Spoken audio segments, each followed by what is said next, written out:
কোরআনে কারীম থেকে আল্লাহর অপছন্দনীয় মানুষগুলো কারা তাদের ব্যাপারে জানবো। এবং আজকের এই মাহফিলে যদি আমাদের কারোর মধ্যে সেই গুণটি থাকে, সেই দোষটি থাকে, সেই বদঅভ্যাসটি থাকে যেটার কারণে আল্লাহর অপছন্দনীয় মানুষের তালিকায়, আল্লাহর অপ্রিয় মানুষের তালিকায় আমার নাম চলে গেছে, তাহলে সেক্ষেত্রে আমরা দ্রুততার সাথে এই মাহফিলে বসেই তওবায়ে নাসুহা করে, খাঁটি অন্তরে তওবা করে এখান থেকে আমরা যাব যে ওই বদঅভ্যাসটা ত্যাগ করে আল্লাহর প্রিয় পাত্র হওয়ার চেষ্টা করব। ঠিক আছে তো ইনশাআল্লাহ?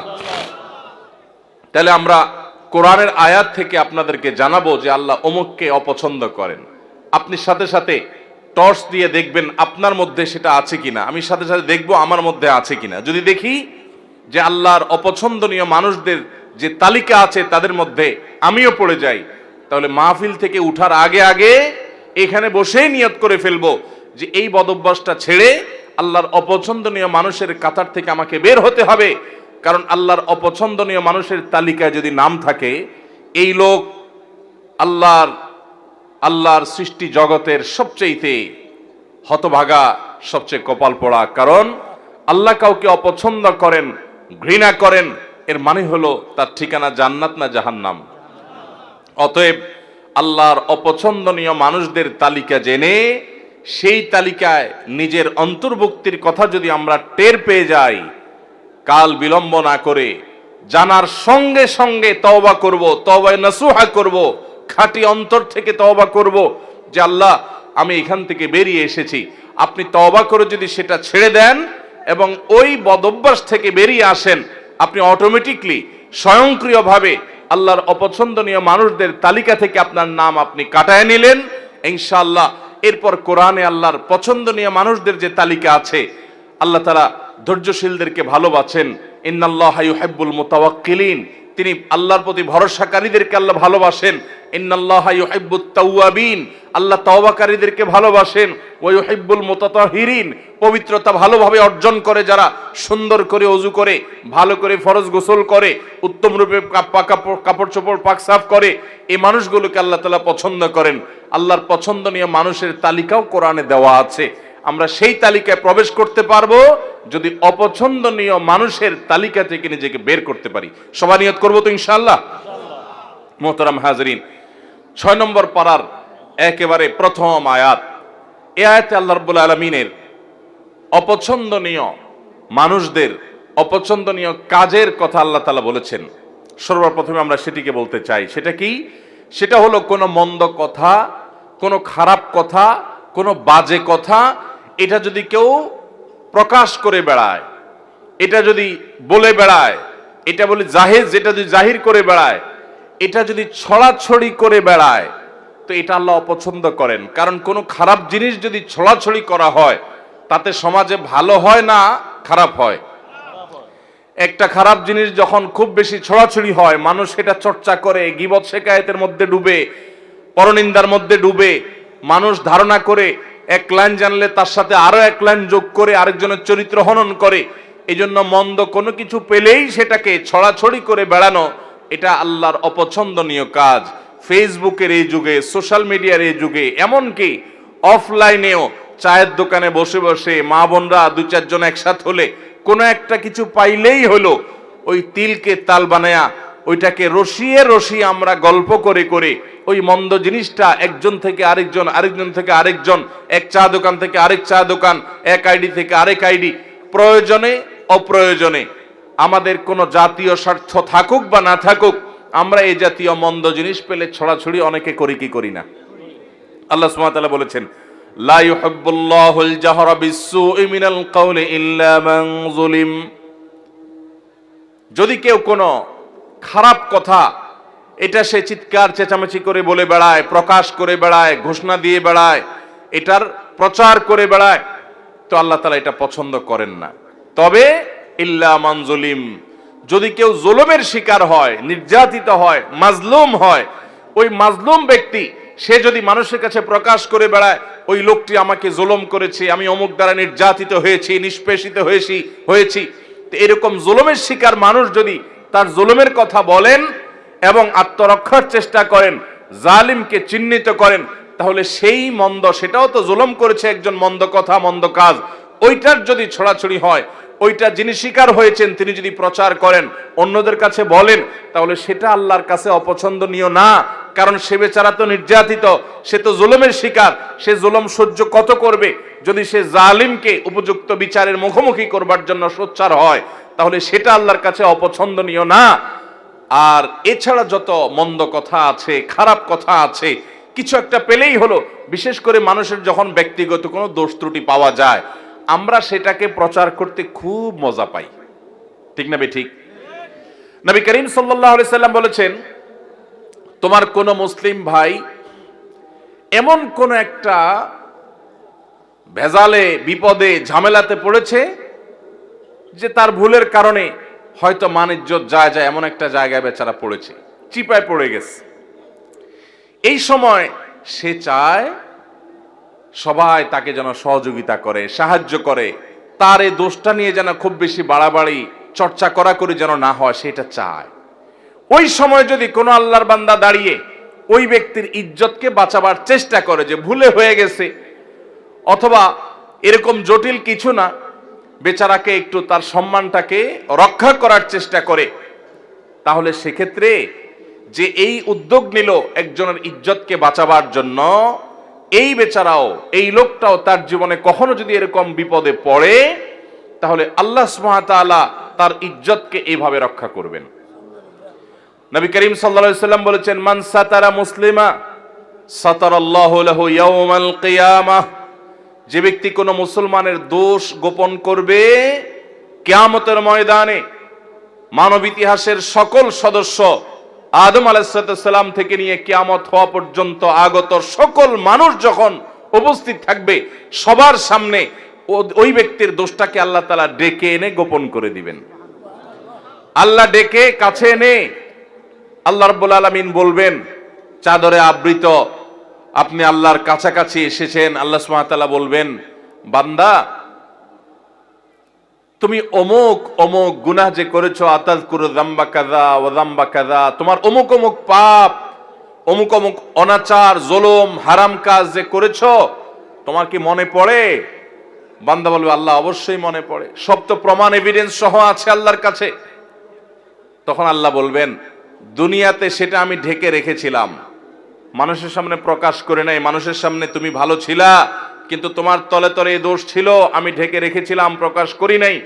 আজকেও ঢেকে রাখলাম, প্রকাশ করলাম না, তোমাকে মাফ করে দিলাম। আল্লাহর পক্ষ থেকে এই বিশাল বড় নেয়ামতটা ভাই, আপনার, আমার, ওনার আমাদের সবার প্রয়োজন ভাই। আমাদের দোষ ত্রুটি যদি সব আল্লাহ তাআলা প্রকাশ করে দেন, আমরা রাস্তায় চলতে পারবো না। কি বলেন? রাস্তায় চলার উপায় থাকবে? আপনার ছেলে মেয়ের সামনে, আপনার ভাই বোনের সামনে, আপনার মা বাবার সামনে, আপনার বন্ধু বান্ধবের সামনে আপনার সকল দোষ ত্রুটি, নারী ভুড়ি সব যদি আল্লাহ তাআলা প্রকাশ করে দেন, এক মুহূর্ত পৃথিবীতে টিকা সম্ভব হবে? তাহলে কিয়ামতের ময়দানে আল্লাহ যদি আমাদের দোষ গোপন না করে প্রতিটা দোষ যদি প্রকাশ করেন, এর চাইতে বড় শাস্তি, এর চাইতে বড় আযাব আর কি হতে পারে? সে আযাব থেকে বাঁচার জন্য অন্যতম উপায় এবং মাধ্যম হলো দুনিয়াতে মানুষের দোষ ত্রুটি পেলেই সেটা বলে বেড়ানোর এই মানসিকতা পরিহার করতে হবে। হ্যাঁ, কিছু দোষের প্রচার প্রয়োজন আছে, মানুষকে সাবধান করার জন্য, সতর্ক করার জন্য, সেটাও যতটুকু না করলে নয় ততটুকু। এর বাইরে মানুষের দোষ নিয়ে অহেতুক চর্চা করে বেড়ানো, বিশেষ করে আবারও বলছি, ফেসবুকের এই যুগে, টুইটার, সোশ্যাল মিডিয়ার এই যুগে, টিকটকের এই যুগে, কিছু একটা পেলেই হলো এক শ্রেণীর ভাইরা আছি আমরা ওইটা নিয়ে রাস্তায় ঝাঁপায়া পড়ি। আল্লাহ আমাদের সবাইকে হেদায়েত দান করুন। তাহলে এক শ্রেণীর মানুষের কথা জানলাম, যাদেরকে আল্লাহ তাআলা অপছন্দ করেন, আল্লাহ তাদের পছন্দ করেন না। আল্লাহ বলেছেন, ইন্নাল্লাহা লা ইউহিব, ইন্নাহু লা ইউহিব বা লা ইউহিব্বুল্লাহ। আল্লাহ তাআলা অপছন্দ করেন কাদেরকে? লা ইউহিব্বুল্লাহুল জাহরা বিসসুই মিনাল কাওলি ইল্লা মান যুলিম। কোন খারাপ কথা এটাকে যে চিৎকার করে বেড়ায়, প্রকাশ করে বেড়ায়, ঘোষণা দিয়ে বেড়ায়, এটাকে আল্লাহ অপছন্দ করেন। তাহলে কোনো খারাপ জিনিসের ছড়াছড়ি করা যাবে? করা যাবে না। আল্লাহ আমাদেরকে এই হারাম কাজ থেকে, এই নাজায়েজ কাজ থেকে, এই গুনাহের কাজ থেকে বেঁচে থাকার তৌফিক দান করুন। যেই গুনাহ যত ভয়াবহ, শয়তান ওইটা আমাদের কাছে তত মজাদার করে দেয়। তাহলে একটা জানলাম আমরা, খারাপ জিনিসের ছড়াছড়ি, খারাপ কথা, খারাপ বিষয়, খারাপ ঘটনা, এগুলার অপ্রয়োজনীয় বিশেষ কোনো স্বার্থ বা যৌক্তিক কারণ ছাড়া ওইটার ছড়াছড়ি আল্লাহ তাআলা পছন্দ করেন না। এক নাম্বার 2, সীমা লঙ্ঘনকারীকে আল্লাহ তাআলা পছন্দ করেন না। আল্লাহ বলেছেন ইন্নাল্লাহা লা ইউহিব্বুল মুতাদিন, আল্লাহ তাআলা সীমা লঙ্ঘনকারীকে পছন্দ করেন না। ভাইরা আমার, সীমা লঙ্ঘনকারী কারা? সীমা লঙ্ঘনকারী হলো ওই ব্যক্তিরা যাদের জন্য আল্লাহ তাআলা সীমানা ঠিক করে দিয়েছেন, সে সীমানা ক্রস করে চলে যায়। আপনি দেখা দিতে পারবেন অমুক অমুক অমুক অমুক নারীর সাথে, যাদের সাথে আপনার রক্তের সম্পর্ক আছে, নিজের স্ত্রী ছাড়া তাদের সাথে আপনি দেখা দিতে পারবেন। এছাড়া আপনার যাদের সাথে দেখা দেওয়া জায়েজ, মাহারাম, তাদের সাথে আপনি দেখা দিতে পারবেন। এটা আল্লাহর সীমানা। এর বাইরে বাকিদের সাথে দেখা দেওয়া যাবে যাবে না। এটা হলো আল্লাহর সীমানা। এখন যদি সেই সীমানা ক্রস করে আপনি যেই কোনো নারীর ছবি পেলেন, ভিডিও পেলেন, ফুটেজ পেলেন, ফেসবুকে পেলেন, পেপারে পেলেন, ম্যাগাজিনে পেলেন, যেখানে পেলেন, রাস্তাঘাটে পেলেন, আপনি চান্সে তাকে দেখে নিলেন, মনে মনে হারাম স্বাদ আস্বাদন করলেন, জল্পনা কল্পনা করলেন, তাহলে আল্লাহ যে সীমানা দিয়েছেন সেই সীমানাটা আমরা ক্রস করলাম কি করলাম না? আল্লাহ যাদের সম্পর্কে, যাদের সাথে দেখা দেওয়াকে জায়েজ করেছেন, তাদের গণ্ডি ওভারটেক করে যাদের সাথে দেখা দেওয়ার অনুমতি আল্লাহ দেন নাই, আপনি সেখানেও গিয়ে দেখেছেন, তাহলে সীমানা ক্রস করছেন কি করেন নাই? এটা হলো সীমা লঙ্ঘন। সীমা লঙ্ঘনের আরো বহু দিক আছে। তাহলে আল্লাহ যেগুলোকে হারাম করেছেন সেগুলোতে লিপ্ত হলে সেটা হলো সীমা লঙ্ঘন। আমাদের সমাজে কিয়ামতের আগে আরো কত কিছু দেখা যাবে ভাইরা। যারা সীমা লঙ্ঘন করে তারা বরং উল্টা যারা সীমা লঙ্ঘন করে না তাদেরকে সীমা লঙ্ঘনের কথা অনেক সময় বলে। যেমন আপনি পাবলিক পরিবহনে যাচ্ছেন, একজন যুবক বা দুজন যুবক একসাথে যাচ্ছে, ঝাঁকানাকা গান ফুল ভলিউমে মোবাইলে বাজায় দিয়া নাচতে নাচতে যাচ্ছে। আপনি যদি বলেন যে ভাই রে, বাবা রে, এত জোরে গানের আওয়াজ দিয়ে রাখছো, আমার তো অসুবিধা হয় বা আমি গান শুনতে চাই না, তোমরা হয় হেডফোন দিয়ে শুনো আর না হলে বন্ধ করো, আশপাশে মানুষের ডিস্টার্ব করিও না। আল্লাহ এটাকে হারাম করেছেন, তুমি মুসলমানের সন্তান না, তাহলে তুমি এটা শুনিও না। এটা বলার পর দেখবেন অনেক যুবক আছে বলবে যে হুজুর বেশি বাড়াবাড়ি করা ভালো না, আল্লাহ সীমা লঙ্ঘনকারীরা অপছন্দ করেন, দেখবেন তখন ওয়াজ শুনাই দিবে। আছে না না এরকম লোক? আপনি হারাম কাজ থেকে যখন নিষেধ করবেন তখন বলবে হুজুররা বেশি বাড়াবাড়ি করে। তো যে ব্যক্তি আল্লাহর সীমানা ক্রস করে চলে গেল, বাড়াবাড়ি তো সে করলো, যে নিষেধ করলো সে তো বরং আল্লাহর সীমানা ক্রস করতে নিষেধ করেছে, সে তো বরং সীমার মধ্যে থাকতে চাচ্ছে। অতএব সীমা লঙ্ঘন করা যাবে না, আল্লাহর সীমার মধ্যে থাকতে হবে। ঠিক একইভাবে আল্লাহ যা হালাল করেছেন সেটাও অনেকে হারাম করে, আল্লাহ যা বলেন নাই নিজে থেকে সেটাও অনেকে বলে, এগুলো সবগুলো সীমা লঙ্ঘনের শামিল। তাহলে দ্বিতীয় প্রকার মানুষ যাদেরকে আল্লাহ অপছন্দ করেন তারা হলো সীমা লঙ্ঘনকারী। আল্লাহ আমাদেরকে সকল প্রকার সীমা লঙ্ঘন থেকে, আল্লাহর হদ এবং সীমানাকে অতিক্রম করা থেকে আল্লাহ তাআলা আমাদেরকে বেঁচে থাকার তৌফিক দান করুন। তাহলে আল্লাহর কোন সীমানা লঙ্ঘন করব না। নাম্বার 3, যারা খেয়ানত করে, আমানত দিলে আমানত রক্ষা করে না, আমানত নষ্ট করে, পাপিষ্ঠ খারাপ মানুষ, গুনাহ করে বেড়ায়, নাজায়েজ কাজ করে বেড়ায়, কোনো ভয় নাই তার অন্তরে, এই মানুষগুলোকেও আল্লাহ তাআলা পছন্দ করেন না। কোরআনে কারীমে আল্লাহ রাব্বুল আলামিন তাদের সম্পর্কে বলেছেন ইয়ামহাকুল্লাহুর রিবা ওয়া ইউরবিস সাদাকাত, আল্লাহ তাআলা রিবা এটাকে ধ্বংস করবেন, সুদকে ধ্বংস করেন, আর সাদাকাতকে আল্লাহ রাব্বুল আলামিন বাড়িয়ে দেন। ওয়াল্লাহু লা ইউহিব্বু কুল্লা কাফফারিন আযীম, আর সকল আল্লাহ তাআলা অবিশ্বাসীকে, কাফিরকে, বেঈমানকে, আল্লাহর প্রতি যাদের ঈমান নাই তাদেরকে, এবং পাপিষ্ঠ খারাপ মানুষকে আল্লাহ তাআলা অপছন্দ করেন, তাদেরকে আল্লাহ তাআলা পছন্দ করেন না। আল্লাহ তাআলা আরো বলেছেন ইন্নাল্লাহা লা ইউহিব্বু মান কানা খাওয়ানান আযীমা, যারা খেয়ানতকারী, কথায় কথায় খেয়ানত করে মানুষের সাথে, এবং পাপিষ্ঠ অপরাধ করে, কথায় কথায় নাজায়েজ কাজ করে, আল্লাহর ভয় নেই, তার দিল কাঁপে না, এই মানুষগুলোকে আল্লাহ তাআলা অপছন্দ করেন। খেয়ানতকারী আমরা অনেকেই আছি, এমনকি অনেকে আছেন 5 ওয়াক্ত নামাজ পড়েন আবার খেয়ানতকারী। কিভাবে? আপনার কাছে কেউ কোনো টাকা পয়সা রেখেছে, আপনি সেটা ভেঙে ফেলেছেন, এবার যখন যিনি জমা রেখেছেন চেয়েছেন, দিচ্ছি দেব করে টালবাহানা করছেন, এই যে আমানত রাখার পরে টাকাটা ভেঙে ফেলেছেন, এটার নাম খেয়ানত। এটার নাম কি? এরকম বহু প্রকারের খেয়ানত আছে।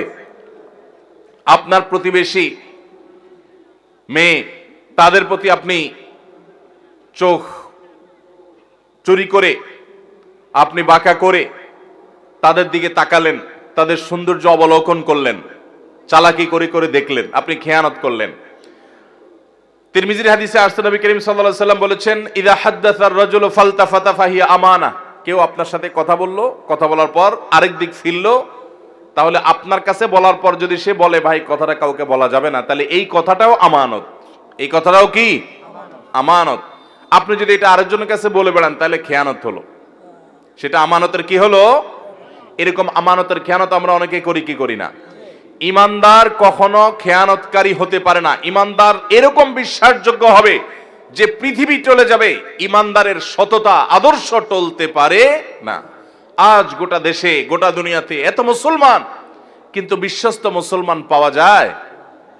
ভাইরা আমার, আমরা যে নবীর উম্মত, আমরা কি জানি আমাদের প্রিয় নবী সাল্লাল্লাহু আলাইহি সাল্লাম কত বিশ্বস্ত ছিলেন?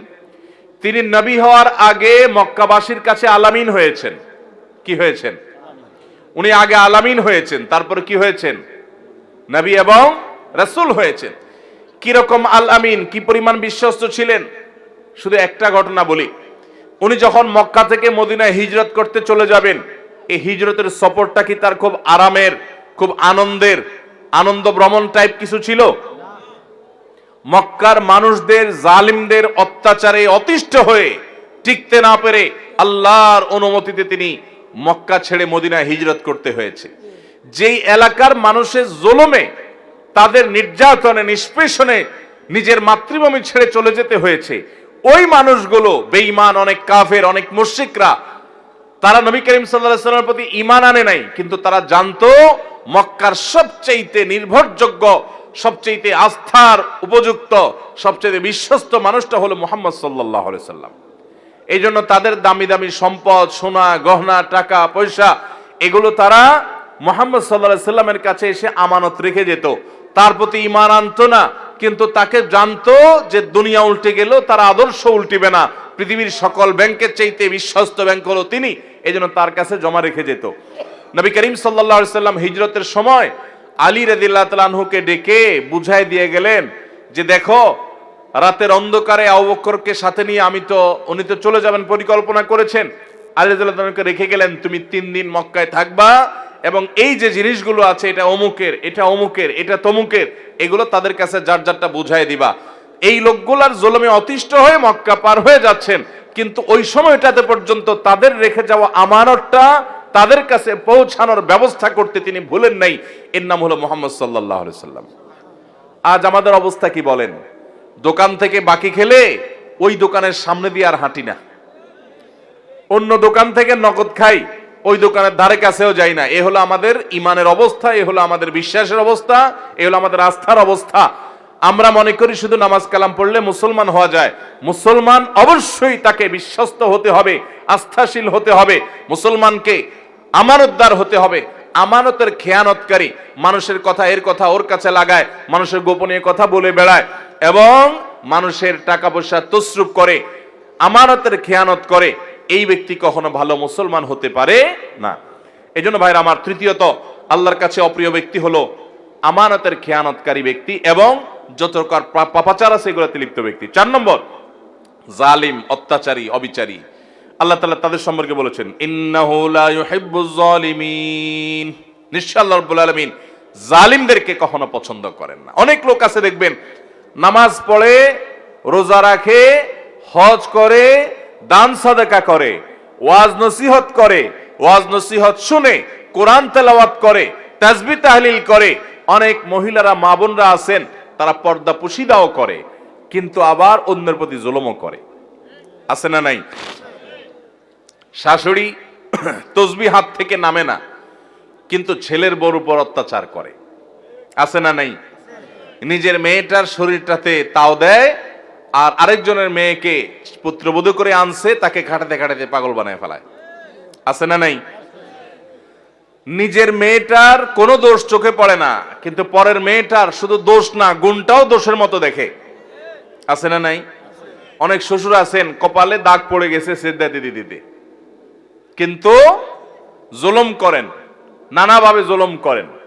জমিতে যখন তিনি চাষাবাদ করতে যান, আরেকজনের আইল ঠেলেন, জমি বাড়ান। আছে না নাই?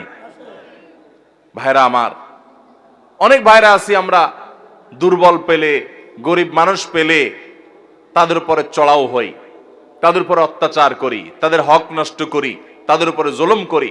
মনে রাখবেন, জুলুম এত ভয়াবহ অপরাধ, এত ভয়াবহ অপরাধ, কিয়ামতের ময়দানে কোন চতুষ্পদ জন্তু তারা কি আমাদের মতো তাদের আমলের কোনো হিসাব নিকাশ হবে?